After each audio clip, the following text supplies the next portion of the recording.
Assalamualaikum warahmatullahi wabarakatuh. A'udzu billahi minasy syaithanir rajim. Bismillahirrahmanirrahim. Alhamdulillahi rabbil alamin wa bihi nasta'in wa bihi nastaghfiruh. Wa nusalli wa nusallimu ala sayyidil anbiya'i wal mursalin wa ala alihi wa sahbihi ajma'in. Rabbi shrah li sadri wa yassir li amri wahlul 'uqdatam min lisani yafqahu qawli wa ba'd. Alhamdulillah yang berbahagia Tuan Pengerusi Majlis pada malam ini, Tuan Imam, Tuan Nazir, ahli kita kuasa, muslimin, muslimat, para sahabat handai, rakan taulan yang kenal atau yang baru kenal. Alhamdulillah pada malam ini saya dapat melunaskan segera. Jadi kalau umrah terfasad atau terbatal, dia wajib untuk umratul qadha seberapa segera. Begitu juga haji, ya. Kalaulah sudah masuk ihram, maka tak dapat melaksanakan segala amalan haji itu wajib diqadha segera. Jadi pada malam ini saya mengqadha hajat malam tadi yang tak sampai disebabkan adinda saya dimasukkan kuat kerana denggi, ya, di Darul Ihsan Medical Center. Jadi sebab tu saya tergesa-gesa semalam tak boleh nak tinggal. Jadi pada malam ini dapat menggantikan tempat Tuan Guru kita Syekh Ahmad Fahmi Zamzam. Pada malam ini insya-Allah saya akan melangsaikan tajuk yang malam tadi, tergantung, ya, bagaimana cinta kita kepada Rasulullah SAW, Rasulullah di hatiku. Saya ingin memetik beberapa persediaan, ya, persediaan Rasulullah SAW yang telah Allah Subhanahu Wa Taala aturkan. Dan aturan ini aturan muktamad, aturan yang benar-benar menghasilkan kejayaan untuk membentuk seorang rasul, untuk membentuk seorang da'i, untuk membentuk juga seorang qaid ataupun pemimpin. Kita selalu sebut kiadah. Kiadah itu kepimpinan. Di dalam kiadah itu mesti ada qaidnya, iaitu pemimpin. Kita lihat Rasulullah SAW dapat mendidik bukan sahaja anak isteri baginda, ahli keluarga baginda, bahkan para sahabat handai baginda. Baginda dapat didik dengan sebegitu mulia, sebegitu murni, sehingga kan pada satu peringkat umat Islam benar-benar rasa tercabar dan rasa duka cita apabila dalam peperangan Tabuk ada dalam kalangan umat Islam yang tertinggal daripada peperangan itu semata-mata kerana kelekaan duniawi. Adakah mereka ini sahabat yang disanjung-sanjung oleh Rasulullah SAW, yang juga merupakan anak didik baginda? Antara 83 hingga 89 orang disebut dalam hadis, ya, bid'an wa samanina rajulun, ya, antara 83 hingga 89 orang lelaki yang tertinggal dalam peperangan Tabuk. Tertinggal tu tak apa lagi, bila berhadapan dengan Rasulullah SAW, tiba-tiba 80 orang lebih daripadanya. Kalaulah kita kata 89, maknanya 86 daripadanya, ya, membuat helah. Dan helah ini ternyata helah yang diragui.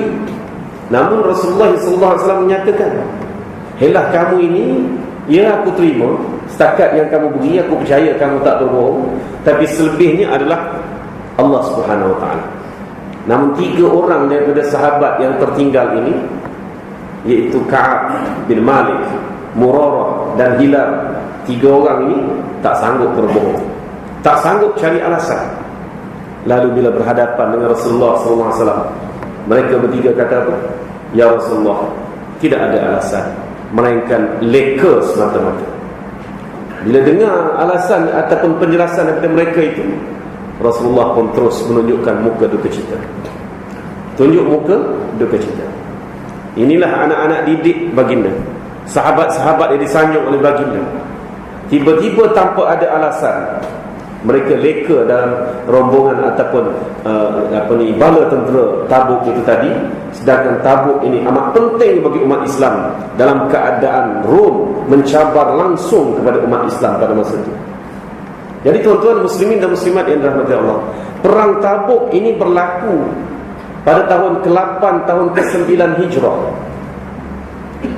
Maknanya Rasulullah SAW sudah berdakwah selama lebih kurang 21 tahun atau 22 tahun.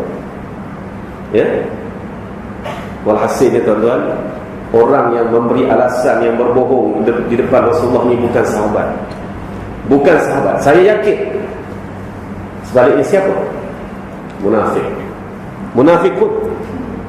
Sebab itu mereka sanggup berbohong di depan Rasulullah, mencari alasan. Sahabat-sahabat tak mungkin. Yang ori sahabat 3 orang ni lah, Ka'ab bin Malik, Murarah dan Hilal. Jadi tuan-tuan cuba bayangkan, kita tolak ke tepi yang 86 orang lagi tu, yang memang munafik. Yang ori sahabat, ini dia gaya dia. Gaya dia tak sanggup berbohong di depan Rasulullah SAW. Cemerlang mereka. Ada tak pada hari ini sesetia mana sekalipun seorang tentera kepada panglima ni, adakah dia langsung tidak berbohong? Sesetia mana sekalipun seorang penjawat awam kepada ketuanya, adakah dia langsung tak berbohong, mencari alasan? Tidak mungkin, tuan-tuan. Tidak mungkin. Ya, sebab alasan itu cara melepaskan diri. Soal taat soal lain, soal melakukan kesilapan cari alasan itu soal lain. Tapi 3 orang ni, Ka'ab bukannya langsung tak menyertai peperangan Tabuk. Harta bendanya sudah sampai ke Tabuk, cuma bodinya tak sampai. Ka'ab sendiri. Dah puluhan ekor unta yang dipersiapkan dengan bekalan diinfakkan untuk peperangan Tabuk itu, cuma body yang tak sampai. Sebab? Tak ada sebab ya Rasulullah. Leka semata-mata. Ya? Sehinggalah dia di pulau, mereka bertiga ni di pulau selama 44 hari. Barulah turun ketentuan Allah SWT mengampunkan dosa-dosa mereka. Barulah Rasulullah SAW pun mengajak para sahabat menerima kembali 3 orang sahabat ini ke dalam masyarakat ataupun umat Madani pada masa itu. Kalau tidak, mereka dipulaukan. Hatta pada hari ke-40, Ka'ab dan juga 2 orang lagi ni dipulaukan. Arahan Rasulullah supaya isteri mereka pun meninggalkan mereka bertiga. Tinggal firak buat seketika. Bukan bercerai, bukan jatuh talak. Firak buat seketika, pisahkan. Sebab begitu sekali. Kenapa saya nak highlight kisah ni? Saya nak highlightkan kisah ni sebenarnya, tuan-tuan. Tabuk ni lah kemuncak kepada satu perjuangan umat Islam yang benar-benar mencabar, berlaku dalam cuaca cukup panas, jarak cukup jauh, ya? Dan pengorbanan pada masa ini, pengorbanan yang hanya Allah dan Rasulnya sahaja yang menjadi apa kita panggil tu, maharnya. Itu dia, bukan benda lain yang ditarget, bukan benda lain jadi rayah. Jadi kenapa para sahabat boleh cemerlang begitu? Boleh cemerlang. Yang tak pergi pun cemerlang juga sebenarnya. Yang tak pergi pun cemerlang. Jadi itu kisah 21 tahun ke-21 atau 22 Rasulullah berdakwah. Sebelum nak sampai ke tahap itu, tuan-tuan, banyak cubaan dan juga dugaan yang telah melanda umat Islam, termasuk pada awal-awal dakwah. Apa intinya? Apa dia punya persiapan ni? Ya? Persiapan mesti ada. Seseorang yang nak berjaya dalam peperiksaan SPM, katakanlah, takkanlah dia mari spling begitu saja dapat berbaik satu. Tak mungkin. Mesti ada persediaan dia. Seorang komando yang dapat menyelam sampai ke tahap, orang kata apa, kedalaman yang tak mungkin dicapai oleh manusia biasa, adakah dia automatik masuk komando, ambil pingat, terus terjun? Tak. Latihan pula memerlukan kebiasaan, tuan-tuan. Jadi ini umat Islam yang cemerlang dalam peperangan Tabuk ini, ya? Walaupun 3 orang yang tertinggal, 3 orang ni pun cemerlang sebenarnya dari sudut keikhlasan dan ketulusan dia. Apa dia punya persediaan? Jadi persediaan itulah pada malam ni saya nak bongkarkan sedikit sekadar yang mampu dalam masa yang terbatas ni. Mula-mula turun ayat Allah Subhanahu Wa Taala kepada Nabi Muhammad sallallahu alaihi wasallam adalah daripada suratul Alaq. Berapa ayat yang turun daripada suratul Alaq? Tak banyak, tuan-tuan. Hanya 3 ayat sahaja daripada suratul Alaq yang diturunkan. Iqra bismi rabbikal ladzi khalaq, khalaqal insana min 'alaq, Iqra wa rabbukal akram. 3 ayat saja. Namun ada juga ulama-ulama yang berpendapat 5 ayat, iaitu sehingga allazi 'allama bil qalam 'allamal insana ma lam ya'lam. Walaupun, tuan-tuan, yang turun pada malam itu hanya asas. asas kepada pembentukan iman. Dan wahyu tak turun-turun, walaupun wahyu yang diturunkan 3 atau 5 ayat daripada suratul Alaq ini disahkan oleh Waraqah bin Naufal sebagai tanda Nabi Muhammad SAW ini telah mencapai kenabian ataupun telah dilantik menjadi Nabi. Namun bagi Rasulullah SAW, dia menimbulkan 1001 tanda tanya, ya? 1001 tanda tanya. Adakah benar dia ni Nabi atau dia telah diganggu oleh syaitan? Ini persoalan Nabi Muhammad SAW. Kerana apa? Waraqah setelah mengesahkan, keesokan harinya meninggal dia. Sedangkan wahyu tak turun-turun selama lebih daripada 6 bulan, mengikut pendapat Ibnu Abbas radhiyallahu anhuma, ya, dan pendapat yang dikira paling kuat. Ya, ada pendapat mengatakan bahawa sehingga 2 tahun wahyu tak turun. 2 tahun. Tapi yang paling kuat berdasarkan riwayatnya ialah selama 6 bulan. Baik. Dalam tempoh 6 bulan itu Rasulullah tertanya-tanya, benarkah aku ini seorang Rasul? Benarkah aku ini ada tugas? Kalau seorang Rasul seperti mana diceritakan oleh Waraqah bin Naufal, maka seseorang itu ada tugas. Tugas aku apa? Sekadar turun ayat untuk membentuk akidah diri sendiri, itu belum lagi menunjukkan aku ini seorang Rasul. Dan tertanya-tanyalah Rasulullah SAW sehingga pada suatu hari bertemu Jibril alaihissalam buat kali kedua. Kali ini Jibril tampil dengan bentuk rupanya yang sebenar, bukan bentuk orang seperti mana yang dia temui dalam Gua Hira. Dan Jibril datang dengan bentuknya sebenar. Kata Rasulullah SAW, sayapnya ada 300 sayap. Besar mana tuan-tuan? Duduk pula di atas kursi singgah sana yang terapung-apung di awanan ini.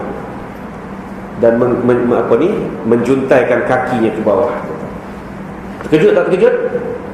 Siapa pun tak terkejut, tuan-tuan. Mesti siapa yang tak terkejut? Mesti semua terkejut. Rasulullah terkejut, berlari balik ke rumah.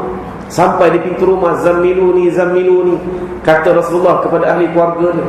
Maka diselimutkanlah Rasulullah SAW ini oleh Khadijah.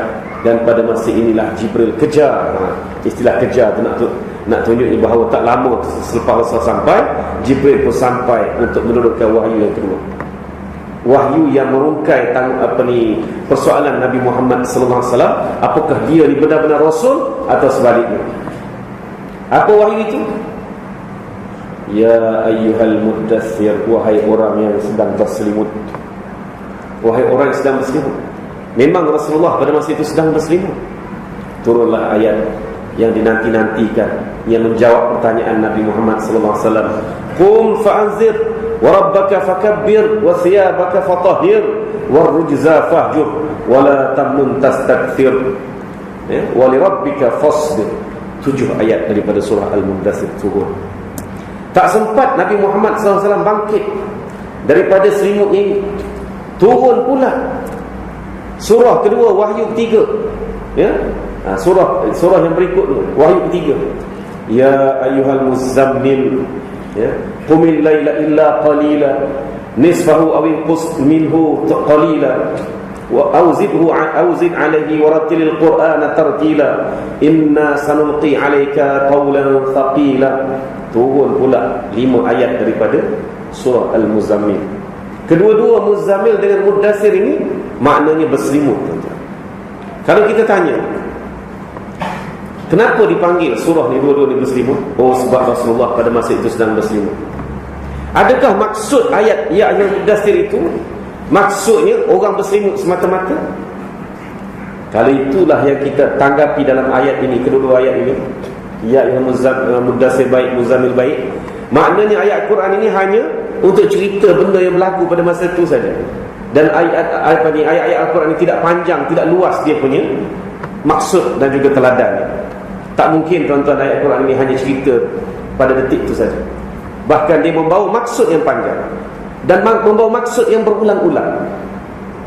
Selagi mana hayat dikandung badan, selagi mana dunia ini masih ada, sebelum ditiup sangkakala, maka selagi itulah ayat-ayat Al-Quran ini menjadi syariat kepada alam ini, tuan-tuan. Betul tak? Jadi sekarang ni apa maksud Muddaththir? Apa maksud Muddaththir? Orang berselimut. Cuba kita fikir baik-baik. Hujan, kita ambillah satu contoh. Hujan lebat, ya, daripada pukul 12 tengah malam sampai 12 tengah hari. bangun sembahyang subuh, masuk dalam selimut balik, tak keluar-keluar. Pasal apa masuk dalam selimut tu, tuan-tuan? Nak bagi clue sikit. Kenapa yang Allah Ta'ala panggil ya ayyuhal muddathir, dan pada masa itu kenapa Nabi Muhammad SAW duduk dalam selimut, dan selimut ini juga apa lambang? Ini yang kita nak rongkai. Pasal apa? Pasal sejuk. Bila sejuk, hujan. Kebetulan pula hari Ahad. Kan? Hari Ahad, hujan lebat. Kan? Kita pun duduk dalam selimut berlipat-lipat. Itu dia. Apa lagi yang nak cari? Duduk dalam selimut sebab dia tak tahu nak buat apa pada pagi itu. Betul tak? Tak tahu nak buat apa. Nak pergi ke kuliah atau di Doha pun hujan lebat, dia kata.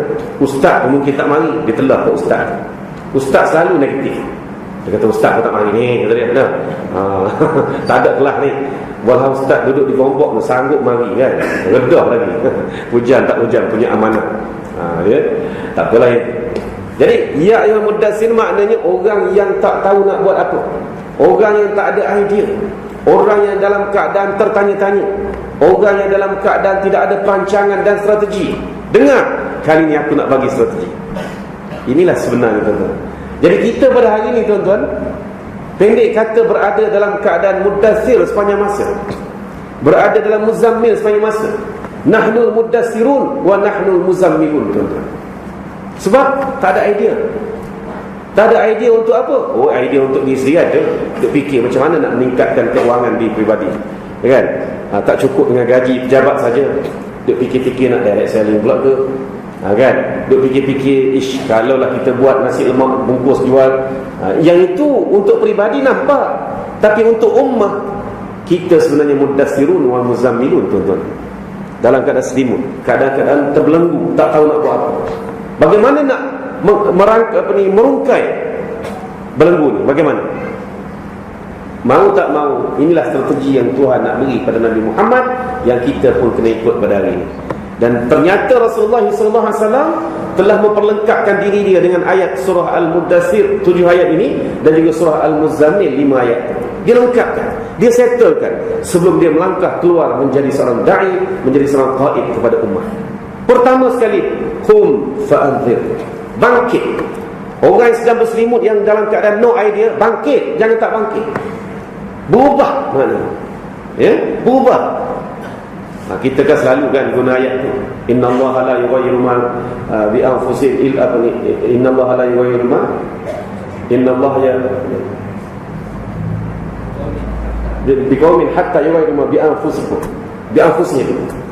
Allah tidak akan mengubah nasib sesuatu kaum, melainkan kaum itu sendiri yang akan mengubah nasibnya sendiri. Itu ayat yang kemudian dah, tuan-tuan. Ayat yang mula-mula sekali ni, soalnya kena bangkit. Wahai orang sedang berselimut, bangkit. Walaupun ulama-ulama membicarakan bangkit di sini, sebenarnya qiyamul lail, kerana digabungkan dengan qumil laila illa qalila dalam surah yang berikutnya, surah Al-Muzammil. Namun secara umumnya di sini tuntutan supaya bangkit. Bangkit berubah daripada tapak yang asal kepada tapak baru. Nabi Muhammad SAW mesti bangkit dalam hari itu. Mesti sedar dia dah ada tugas. Dia ada tanggungjawab untuk menyampaikan wahyu Allah SWT. Dan tugas yang mula-mula yang Rasulullah SAW hendak sampaikan ini, yang merupakan perintah Allah ini, ialah inzar, tuan-tuan. Qum fa'anzir, bangkit dan berilah peringatan. Inzar ini adalah nahi munkar, bukan amar ma'ruf. Nak amar ma'ruf senang, kita ni sedang buat amar ma'ruf ni, tuan-tuan. Tapi kalau kita nak buat nahi munkar lepas isyak ni, jom kita pergi ziarah ke taman-taman, ke lorong-lorong, tengok ada tak perbuatan-perbuatan yang menyalahi moral kehidupan, sebagai contoh je. Sanggup? Saya rasa ada lah alasan. Ada orang di rumah. Memang di rumah dia ada orang. Tak salah buat alasan macam macam yang 86 orang sahabat Nabi yang quote-unquote punya sahabat tu, kan? Minta maaf lah Tok Imam, Tuan Haji Nazir, minta maaf lah, malam ni tak boleh lah, sebab malam ni ada orang di rumah, dia kata. Kan? Jadi kita ada orang, balik lah, orang tu tunggu. Tinggallah 2-3 orang saja. Sebab nahi munkar susah nak buat, perlukan keberanian. Sebab itulah bila ulama-ulama mengkaitkan qum tadi, qumil lail ataupun qum li'ibadatul lail, maknanya betul. Sebab bila dikaitkan pertahanan diri kita, kekuatan dalaman kita dengan qiyamul lail, memang betul tu, ya. Sebab itulah Rasulullah SAW tidak pernah leka daripada qiyamul lail. Dan sebab itu juga Rasulullah hasilnya berani memberi inzar, berani nahi mungkar. Jadi tuntutan pertama ialah nahi mungkar, bukan amar ma'ruf. Dulu pernah ada orang buat kesimpulan. Dia kata kita ni perbanyakkan amar ma'ruf sehingga masyarakat jadi tak sempat nak buat kerja mungkar. Okeylah, dia kata. Ini sebenarnya escapism, kan? Kita buatlah amar ma'ruf banyak mana, karnival masjid, karnival mahabbah Rasul lah, kan? Buatlah pula ceramah forum perdana tiap-tiap minggu, panggil ustaz yang tersohor, ya, bukan dekat-dekat mandi Bollywood lagi apa sebagai contohnya. Yang pergi muka tu juga, wajah tu juga. Mungkin 1/3 tak sampai daripada masyarakat. Jadi nahi mungkar ni kena buat, tuan-tuan. Kena berani. Yang paling mudah, paling dekat, tak usah pergi jauh lah. Lagi jauh nampak macam-macam lagi lah, kan? Contohnya, yang paling mudah, paling berani ialah bagaimana nak mengajak semua masyarakat kita ni supaya semayang. Itu yang paling dekat dengan kita. Nak supaya semua umat ni semayang. Setengah orang dia kata sembahyang ni hak dia dengan Tuhan. Yang penting dia dengan masyarakat, dia tak buat kacau. Kalau tak semayang pun, tapi dia tak merompak menyambung dalam masyarakat, dia tak buat kacau. Katanya, ya? Jadi hak sembahyang tu dia dengan Tuhan lah, dia kata. Betul ke betul? Walhal sembahyang ni menentukan Islam atau kufur, ya? Sembahyang ni menentukan Islam atau kufur, tuan-tuan. Jadi kalau dah Islam, lahir dalam Islam, tiba-tiba tak sembahyang, bermakna kalau kita biarkan dia tak sembahyang, kita biarkan dia jadi kufur. Ini tanggungjawab kita bersama. Bahkan bukan setakat sembahyang, hendaklah sembahyang di masjid berjemaah bagi lelaki. Umar Ibn Khattab pernah minta dengan Rasulullah, biar aku bakar rumah orang tak sembahyang jemaah di masjid. Sampai gitu sekali, tuan-tuan. Tapi Rasulullah biar. Kalau Rasulullah kata isyarat macam tu, ya, rasa habislah. Dia palu di Umar belakang lah, tuan-tuan. Ya, Umar palu semua. Tapi Rasulullah diam. Kerana Rasulullah diam tu, tuan-tuan, Rasulullah sudah nampak akhir zaman nanti ramai umat dia yang tak akan sembahyang jemaah di masjid, dan tak ramai juga yang sanggup nak panggil datang sembahyang ke masjid. Ya, dalam hal ini, tuan-tuan, kita kena buat gerak kerja dakwah ni secara bersama. Orang yang sanggup pergi panggil ke masjid, hendaklah buat kerja tu. Orang yang boleh menyampaikan ilmu, buat kerja menyampaikan ilmu. Orang yang boleh dalam penyiaran, orang yang boleh dalam tulisan dan sebagainya, buat kerja tu. Balas kata, ini tidak. Yang boleh berceramah, duk kutuk yang tak yang duk bergerak jalan ke masjid dan sebagainya, contohnya, kan? Tu geng-geng 40 hari lah kata dia. Sampai bila kita nak settle, tuan-tuan? Sampai bila kita nak settle? Sebab itu saya sejak dulu suka berkawan dengan semua pendakwah, semua gerak kerja dakwah. Masing-masing ada bahagian, masing-masing ada tugas. Ini kerja ni. Tak semua orang berani macam Umar. Betul tak? Tak semua orang berani macam Umar. Rasulullah SAW melahirkan sahabat-sahabat yang diiktiraf oleh Allah Ta'ala radhiyallahu anhum wa radu anhu. Abdul Rahman bin Auf kaya. Umar Ibn Khattab berani.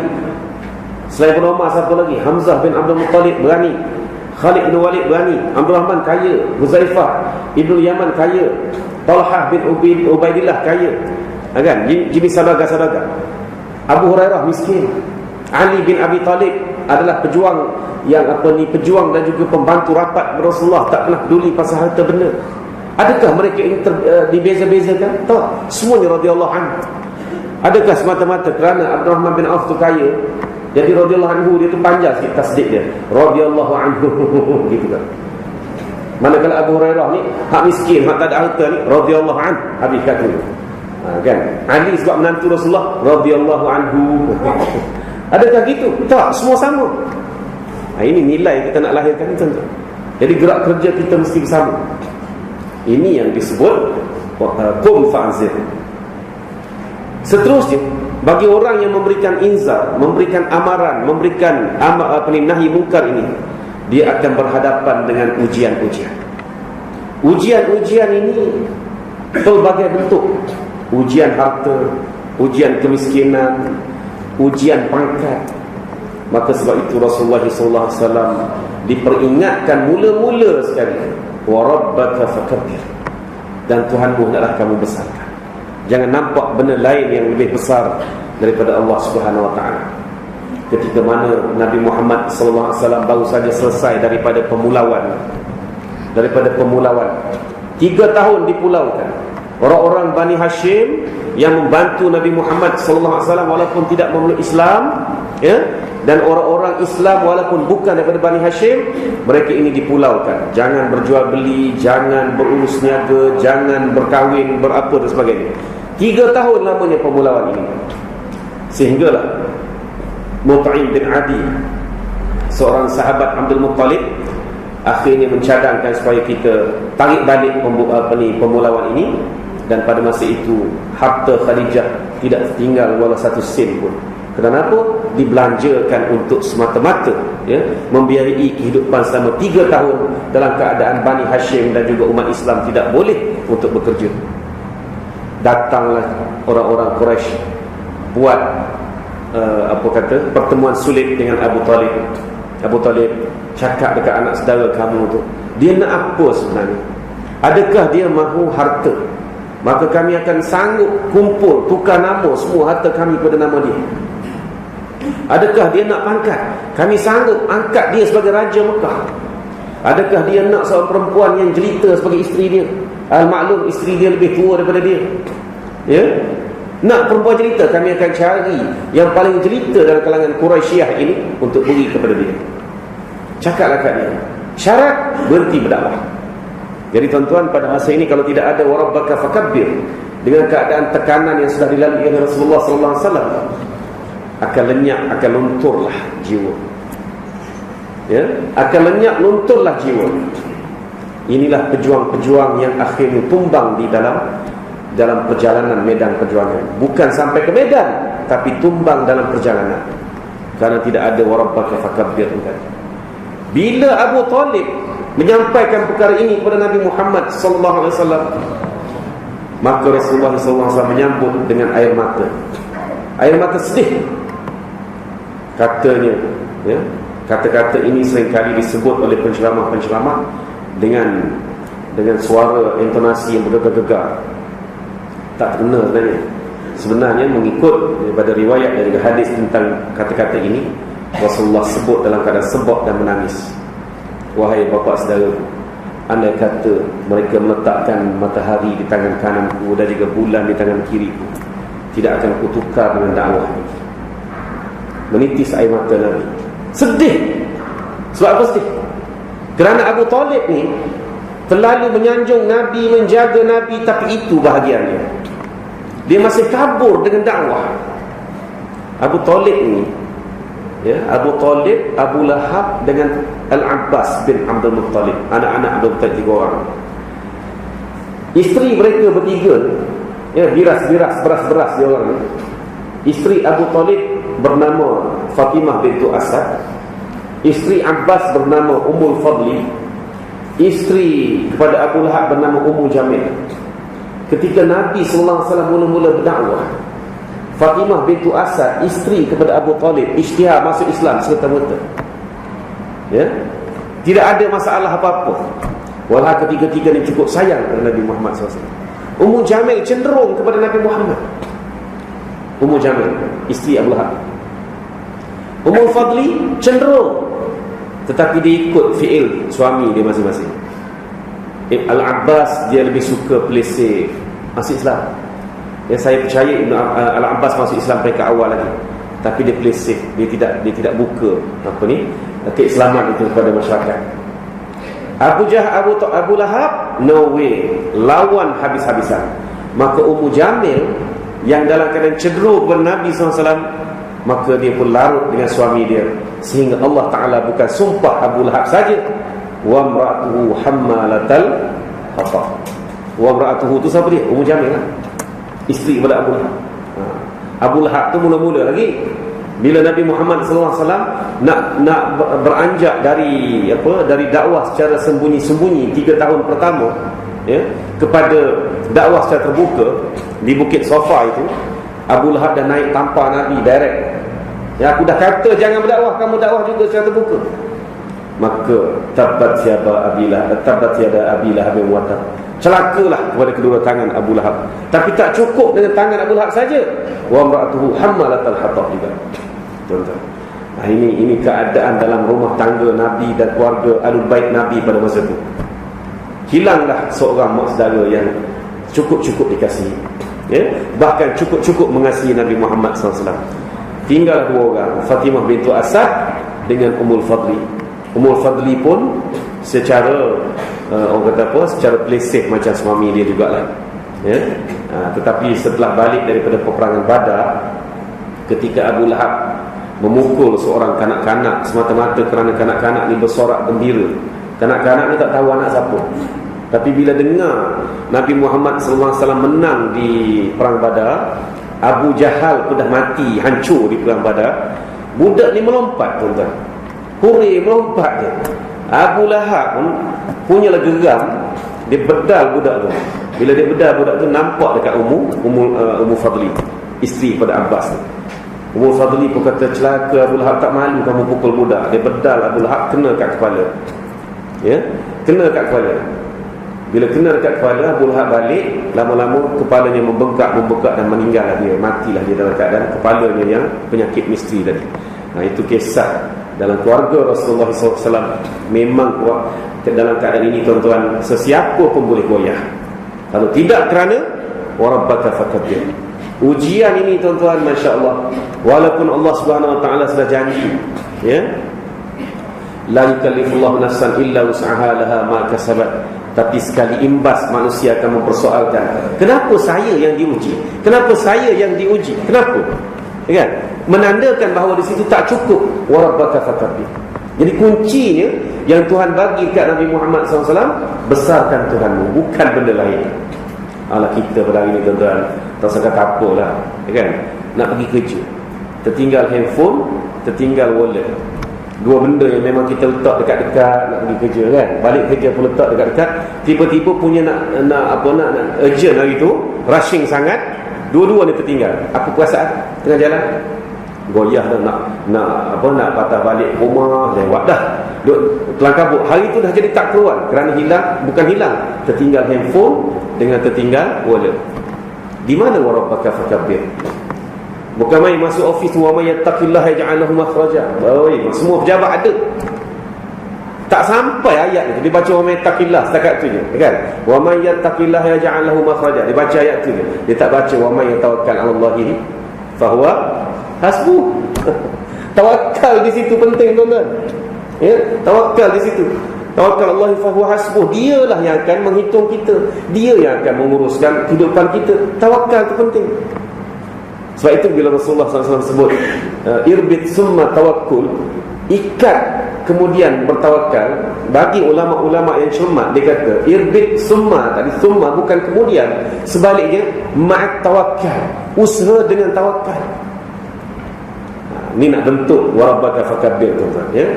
Sifat ataupun arahan yang keberapa? Yang ketiga, qum fa'anzir warabbaka fakabbir. Arahan yang keempat, wasiyabaka fatahhir. Pakaian kamu hendaklah kamu bersihkan, sucikan, ya. Pakaian kamu hendaklah kamu sucikan. Apa maksud pakaian di situ? Adakah baju, serban, kain pelekat, seluar dan sebagainya? Sebenarnya pakaian ini apa sahaja yang berkait dengan diri kita, apa sahaja yang menampakkan diri kita. Contoh, sebagai seorang lelaki, isteri adalah pakaian dia. Perempuan, wanita, suami adalah pakaian dia, ya. Suami dan isteri, ibu dan ayah, mesti ada anak-anak, itu pakaian dia, ya. Tak cukup dengan itu, sanak saudara, ayah, mak kita, mertua, adik ipar yang dua dan sebagainya, sanak saudara, kaum kerabat, hendaklah disucikan. Sebab itulah Rasulullah SAW, sasaran dakwah dia yang pertama, mula-mula sekali Khadijah, anak-anak perempuan dia, anak-anak perempuan Rasulullah yang sudah beristeri, yang sudah bersuami, Zainab, Ruqayyah, Ummu Kalsum, semua Islam pada hari pertama lagi. Walaupun suami-suami mereka, ya, suami mereka Utbah dan juga Utaibah, suami pada Ruqayyah dan Ummu Kalsum, mati kafir sampai sudah. Kedua-dua Utbah dan Utaibah ni anak Abu Lahab, ya, berbesan Rasulullah dengan Abu Lahab. Semua mati kafir. Tapi anak-anak isteri Rasulullah pada hari pertama sudah Islam. Sebab Rasulullah wasiyabaka fatahir. Dan kita tengok wasiyabaka fatahir ini, athiyab Rasulullah tu juga bukan anak isteri dia saja. Abu Bakar sahabat dia Islam pada detik pertama lagi. Sa'ad bin Abi Waqqas Islam pada detik pertama lagi. Sa'id bin Zaid lagi hebat. Sa'id bin Zaid bin Amr bin Nufail ni adalah adik ipar kepada Umar bin Khattab, suami Fatimah bintu Khattab. Zaid bin Amr bin Nufail, ayah dia, bila dia nak meninggal, dia tinggalkan satu surat. Zaid ini dipulaukan oleh masyarakat Quraisy kerana Zaid adalah antara orang pertama yang secara terbuka menentang keberhalaan di Mekah. Jadi dia dipulau, dipukul, diseksa. Dan bila dia rasa hayat dia sudah hampir, dia tulis satu surat rahsia, minta izin supaya Nabi itu menerima dia sebagai umat.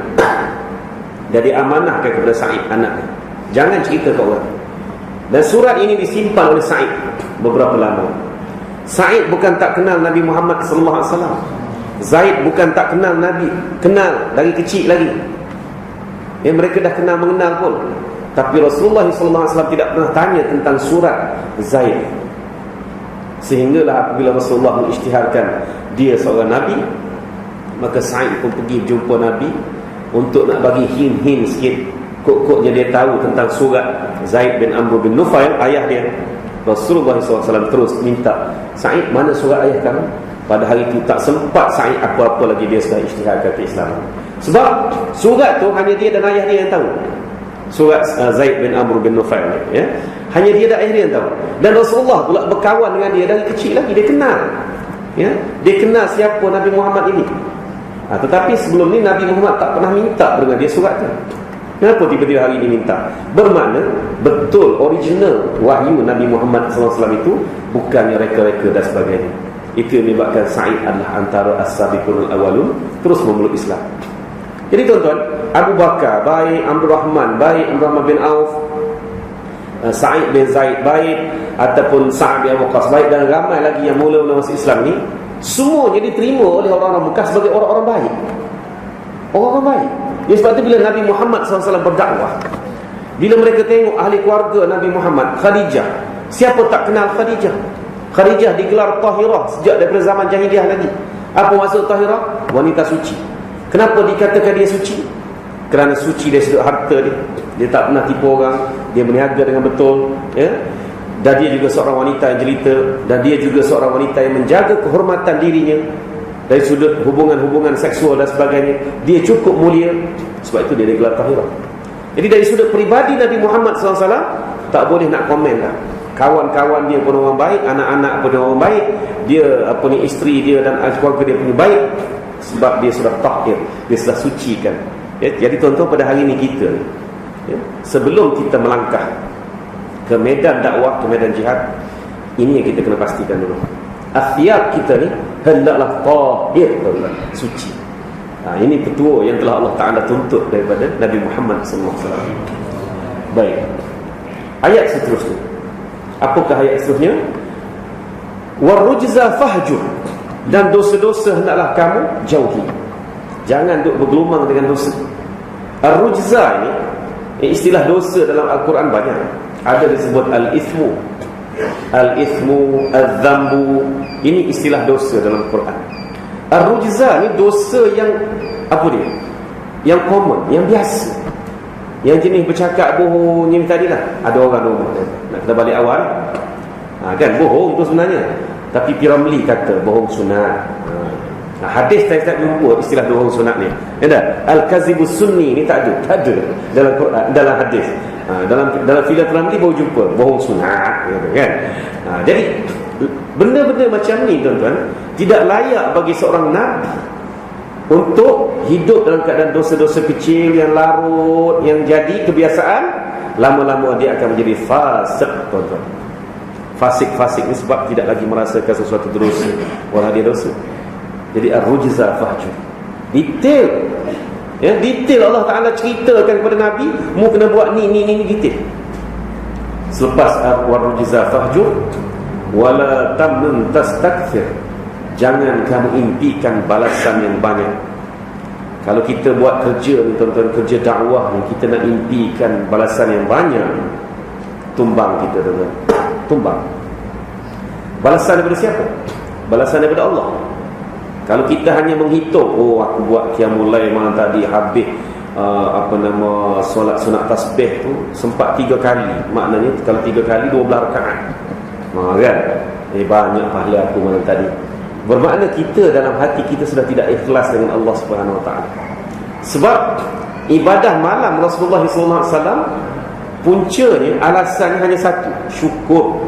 Bila Aisyah tanya, ya Rasulullah, kenapa yang kamu beribadah sampai bekak-bekak kaki begini? Jawab Rasulullah, salahkah aku bersyukur wahai Aisyah? Syukur. Jadi kita beribadah jangan ada hitung. Puasa dah selang-seli dah, kan? Selang-seli 1 hari. Puasa Nabi Daud, puasa yang terbaik, dia selang-seli 1 hari.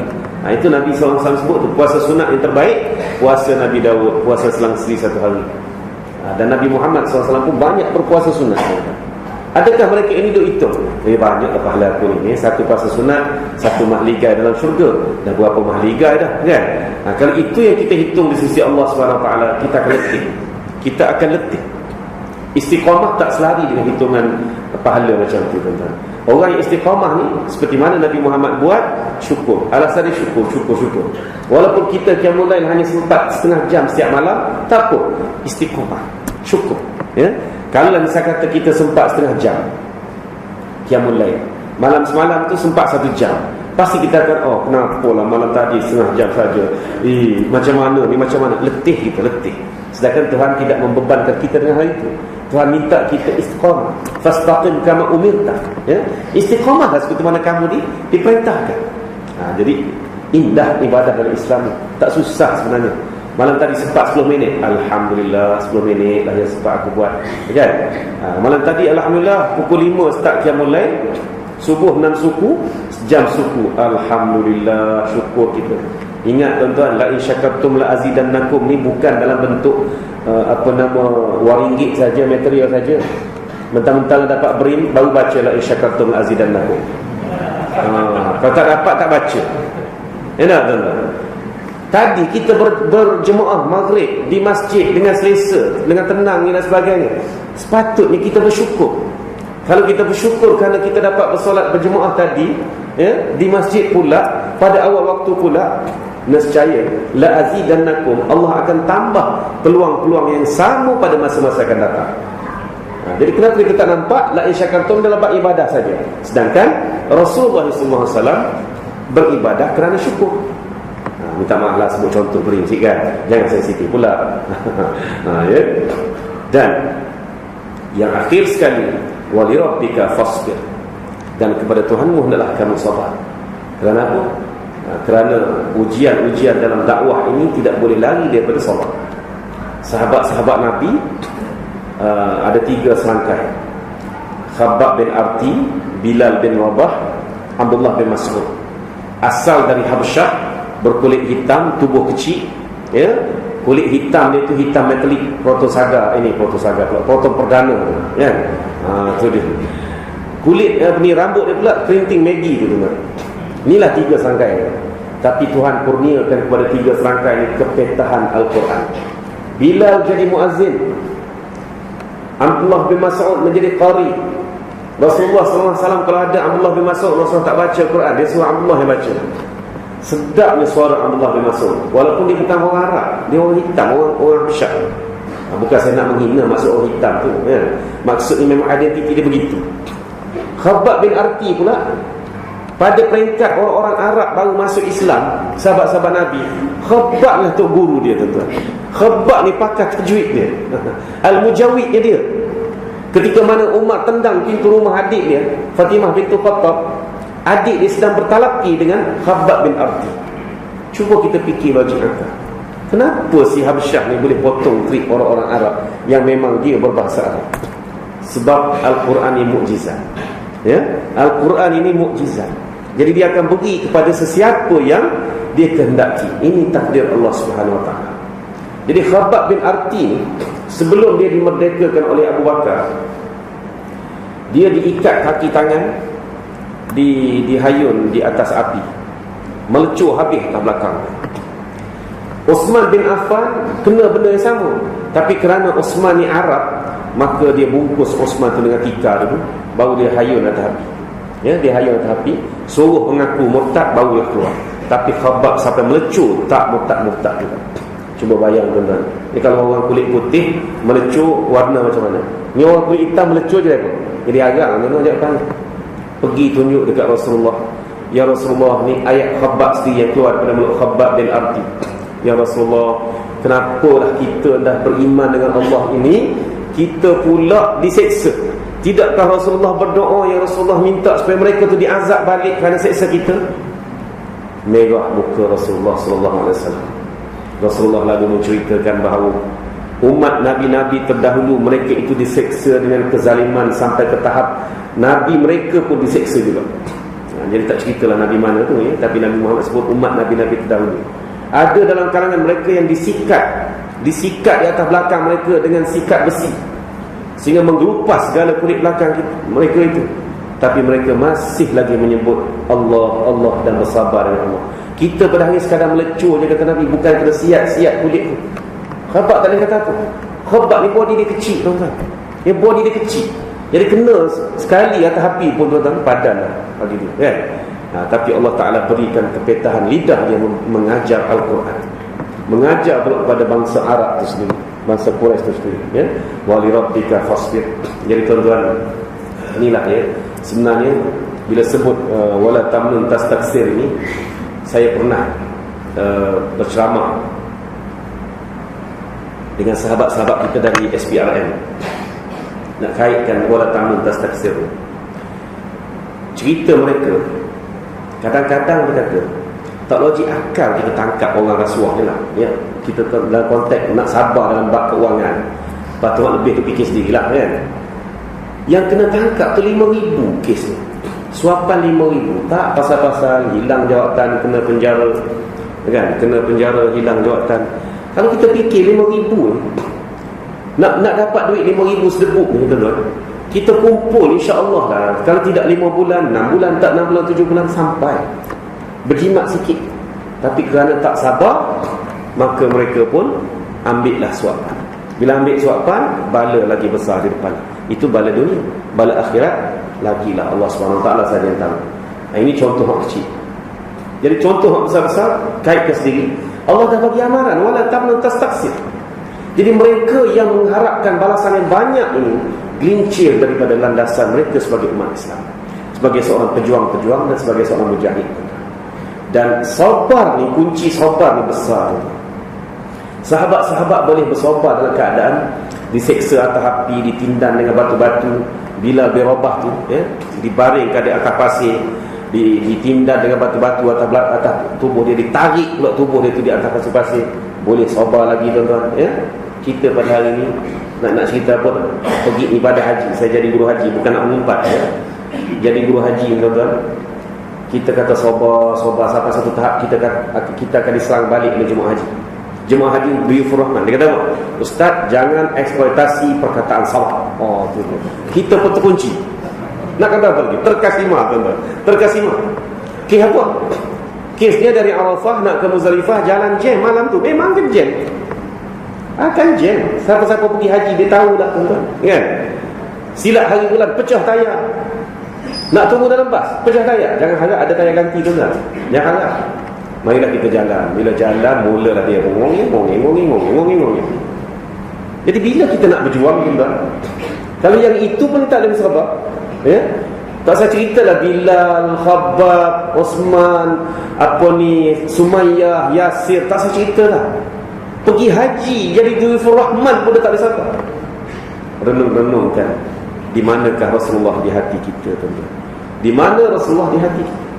Dengan 7 sifat ini ya, qiyam, qum, inzar, wa rabbaka fakabbir, wa siyabaka fatahir, wa rujza fahjur, wa la tamnun tastaksir, dan juga wali rabbika fasbir. Ini 7 sifat ini tuan-tuan.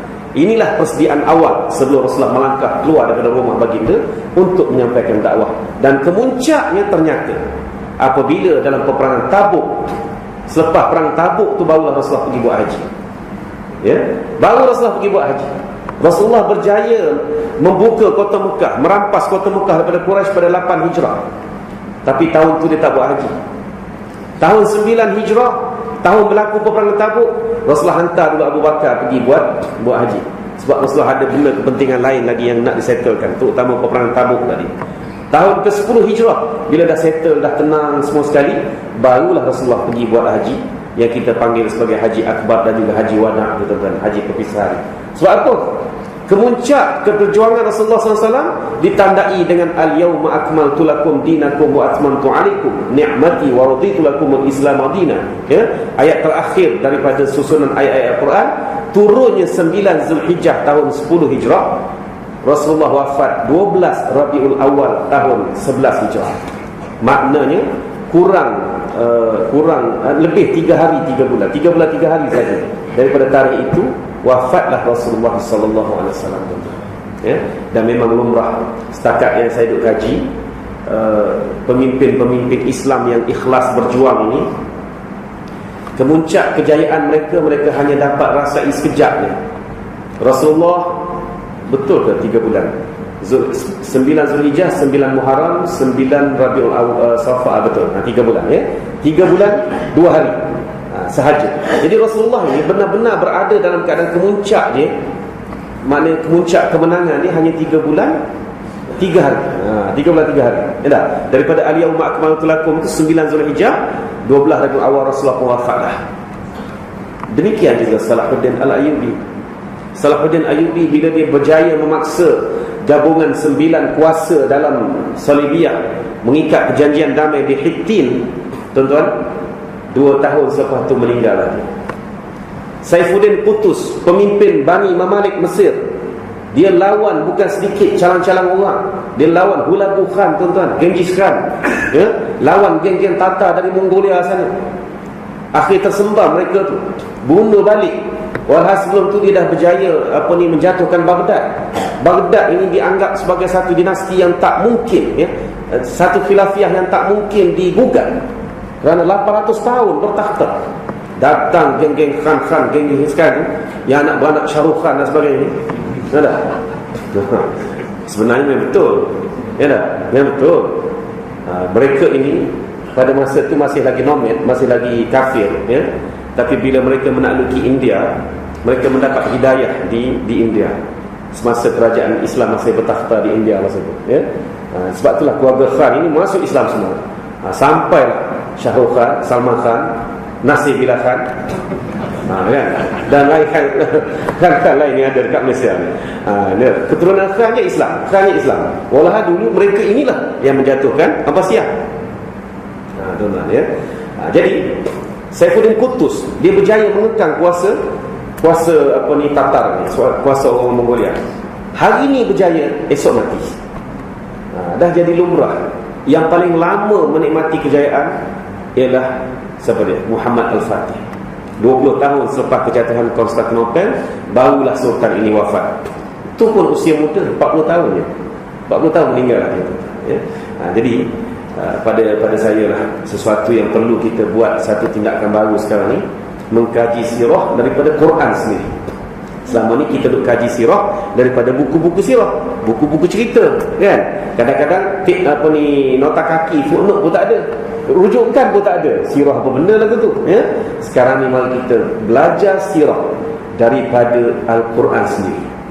Contohnya, saya dah kaitkan sirah-sirah Nabi SAW sebentar tadi itu secara asas-asas dan juga mukadimahnya daripada wahyu kedua yang diturunkan.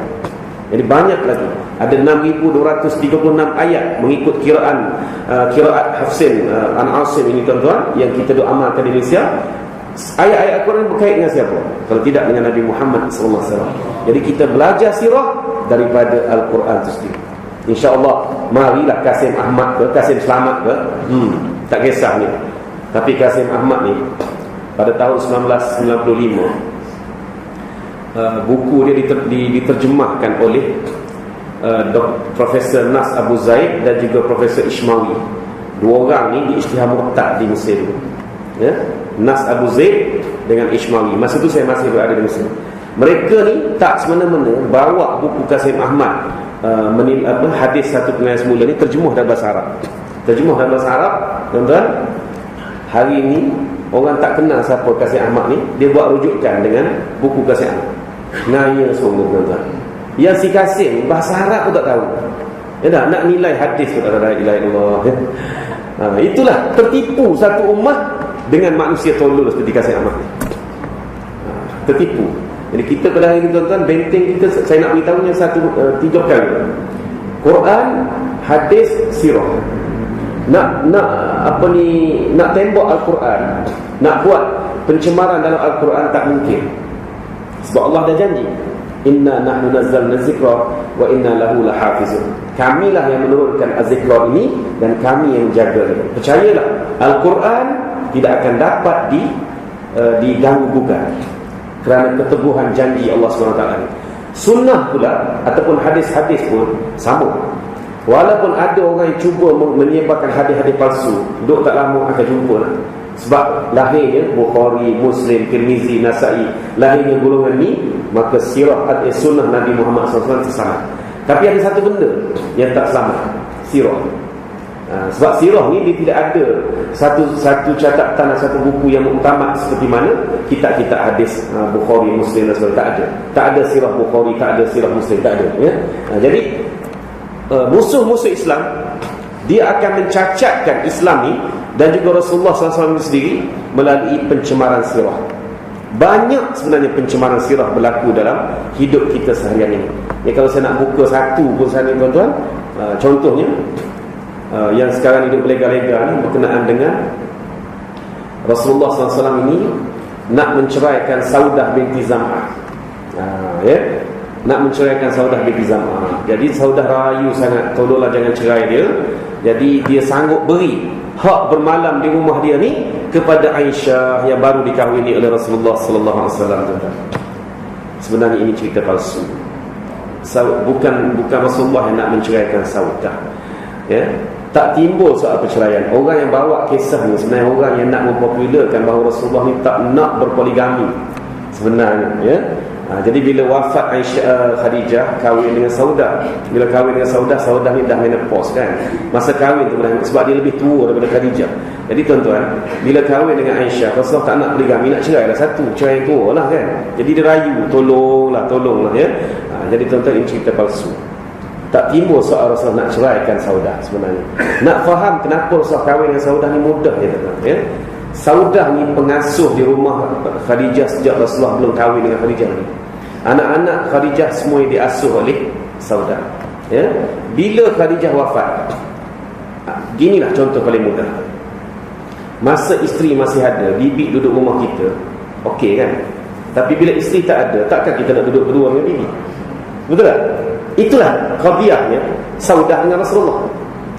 Nak halau ataupun nak biarlah Saudah keluar, pergilah mana-mana, kawan ni dah tua, tuan-tuan.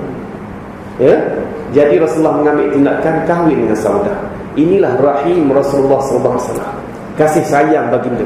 Ya, nak duduk bersama tak mungkin sebab dia tu bukannya mahram, ya. Nak halau, nak lepaskan dia pergi juga tak mungkin sebab tu orang tua. Maka dia kahwin. Bila dia berkahwin dengan Aisyah radhiyallahu anha, ya, maka Saudah dengan izin rela hatinya minta izin dengan Rasulullah untuk menumpukan perhatian pada ibadah, maka dia berikan hak bermalam di rumahnya kepada Aisyah radhiyallahu anha. Rumah Saudah di Madinah ni tuan-tuan adalah tempat kita duk lalu ziarah makam Nabi terus ke Babul Baqi tu tuan-tuan. Itulah adalah tapak rumah Saudah dan juga Hafsah. Dua buah rumah tu yang kita duk lalu dan tepi kubur Nabi tu. Jadi lorong laluan ke pintu Baqi itu adalah rumah Saudah dan juga rumah Hafsah. Jadi itu kedudukan tuan-tuan, ya. Jadi bayangkan, duk sebar cerita ni dalam radio baik, dalam apa baik, ya, dalam forum baik, semata-mata nak mempopularkan bahawa Rasulullah tak nak berpoligami sebenarnya, kalau tidak arahan Allah SWT. Jadi tuan-tuan, celaru umat apabila sirah ini diceritakan mengikut nafsu masing-masing. Jadi sebab itu saya nasihatkan kita pelajari sirah, ya, kita kaji sirah, kita ikut seperti mana yang digagaskan oleh almarhum Syekh Muhammad Said Ramadan Al-Buti. Kita fiqh sirah. Sebab tu dia tulis buku namanya Fiqh Sirah. Maknanya memahami sirah, bukan membaca sirah. Ya, kita ni duk baca sirah sambil nak tidur. buku sirah nak tidur. Last sekali buku baca kita. Kan? Jadi bukan masanya lagi untuk kita membaca sirah, sebaliknya kita mengaji sirah, ya, insya-Allah. Sekarang itulah pada malam ini yang sempat saya kongsikan. Semoga Rasulullah SAW sentiasa berada di hati kita. Aku qauli hadza wa astaghfirullahal azim li wa lakum. Wassalamualaikum warahmatullahi wabarakatuh.